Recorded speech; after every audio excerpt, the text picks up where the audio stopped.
And Rebecca writes, according to articles, Disney's Nutcracker and the Four Realms will have Disney taking a big hit in failing at the box office. I also noticed that Helen Mirren wasn't there at the premiere this week. All right. Well, first of all, let's talk about Helen Mirren. I go to many red carpets. I go to many premieres.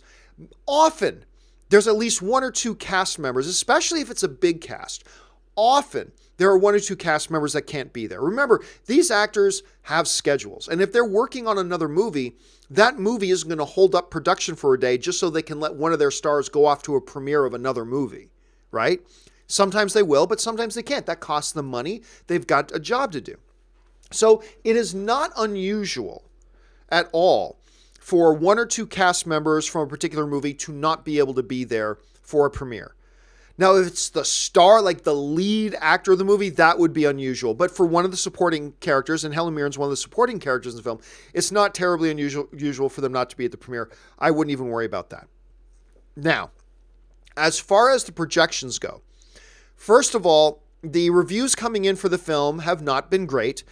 It's actually gone up because I remember when I first looked, it was hovering about 28. Then I saw it go to 32. Now it's down to about 31. So about 1 out of every 3 critics are saying this is pretty good. About 2 out of every 3 critics are saying, nah, it's not worth your time.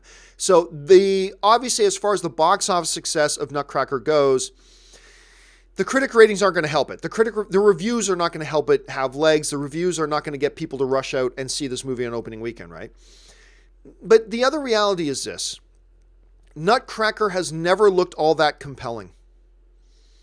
I mean, it's coming from Disney, and I appreciate their movies. I mean, Wrinkle in Time was a big disappointment. They've had a few other films not do so well, yes. But for the most part, I really appreciate a lot of the films that come out of Disney Studios.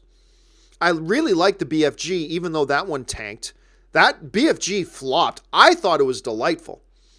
Wrinkle in Time flopped. That movie was not delightful. That was just a bad film. It was a bad movie.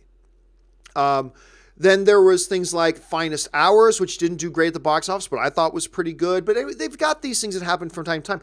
Look, none of the trailers for Nutcracker ever got anybody excited. They never got anybody excited. So even if this movie was like an 8 out of 10, even if this movie was great, I don't think it would be doing that great at the box office because the marketing has been flat. Just absolutely flat, to say the least. I have seen nothing, and I'm a guy who really likes Disney films. I have seen nothing to get excited over. They have failed to show me, as a moviegoer, anything to get me personally excited about running out to see their movie. And I'm somebody who enjoys Disney films. It shouldn't be that hard to get my motor revving to run out to go see a Disney-produced film, because I like most of them. They did nothing to move my needle at all. Nothing. To me, it just looked very obtuse. It just looked very vague. A lot of the marketing has just been very, very vague. And then when they did start getting more specific in the marketing, it came across as Morgan Freeman talky, and now you'll do this. That's a terrible Morgan Freeman. Sorry about that.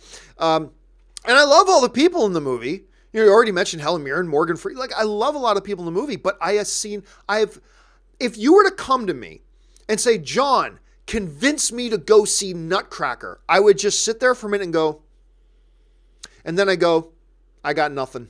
I got nothing. Because they have given me nothing to try to get you excited about it. Nothing. It's been flat, it's been whatever. And on top of that, it looks like the critics don't like it that much. The projections on this movie, and this was an expensive movie to make, the projections right now are $20 million opening weekend. That's the projections that I've read. $20 million opening weekend. For a movie that's this expensive to make, that is not good. So yeah, they're going to take a bath on this one. Which, don't worry about it. Disney will be fine. They've made billions and billions and billions on all their other movies that have come out in 2018. But yeah, this is going to be one you're going to have to chalk up to the loss column. This is going to be a big L for them, which is too bad. But again, it just doesn't look like it turned out to be all that great, according to the critics. I haven't gone to see it yet. But on top of that, they did nothing with their marketing campaign, nothing to get us excited about it. They didn't give me any ammunition to try to get you excited about it because there's nothing to be excited about.